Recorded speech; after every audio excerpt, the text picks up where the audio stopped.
Isaiah 29 is a prophetic description of the siege and destruction of Jerusalem.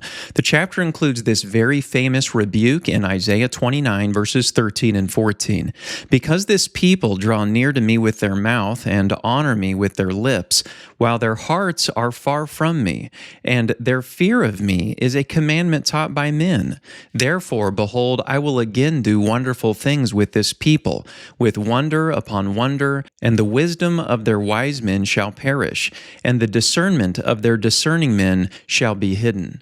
The people of Jerusalem had an appearance of devotion, but it was a facade. Isaiah says it wasn't real, it wasn't legitimate. Their religion and their reverence of God was based on man-made commandments and man-made theology. Jesus quoted this passage in Matthew 15. That's where the scribes and Pharisees had come to Jesus and asked him, "Why do your disciples break the tradition of the elders and not wash their hands when they eat?" The Pharisees had invented many traditions like this. They took their traditions very seriously, and they demanded that the people take their traditions seriously.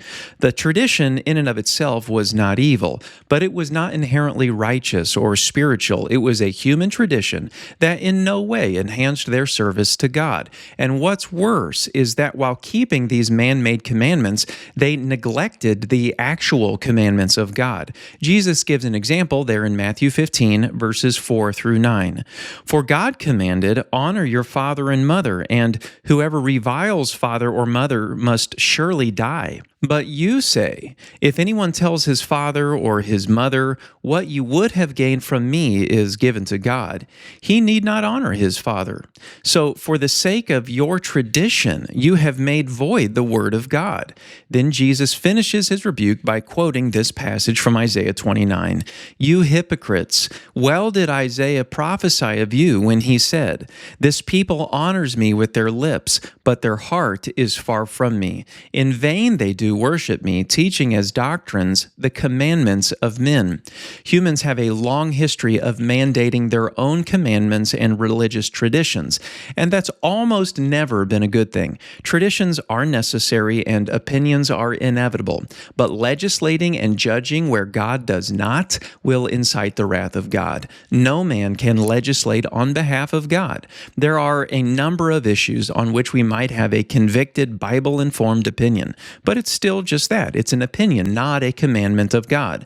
These personal convictions, no matter how well informed, cannot be projected onto other people as divine doctrines. How many families and churches have been torn apart over man-made doctrines? How many conflicts could have been avoided if things outside the scope of the Bible would have been left outside the scope of the church? The fundamental problem in Isaiah 29 is that the people trusted in their own wisdom and their own judgment more than they trusted in the perfect wisdom of God. The Lord states this in another way in Isaiah 29, this time verse 16. "You turn things upside down. Shall the potter be regarded as the clay, that the thing made should say of its maker, 'He did not make me,' or the thing formed say of him who formed it, 'He has no understanding.'" This analogy is a very helpful way of describing the absurdity of the situation. It's like a lump of clay questioning and doubting the potter who formed it. This is the ultimate sign of pride and ignorance. The Apostle Paul quotes this passage in Romans 9, verse 20, when he is proving the sovereignty of God. "But indeed, O man, who are you to reply against God? Will the thing formed say to him who formed it, 'Why have you made me like this?'" We can be confused, we can have questions, but what we cannot do is doubt the infinite wisdom, righteousness, and sovereignty of the Creator.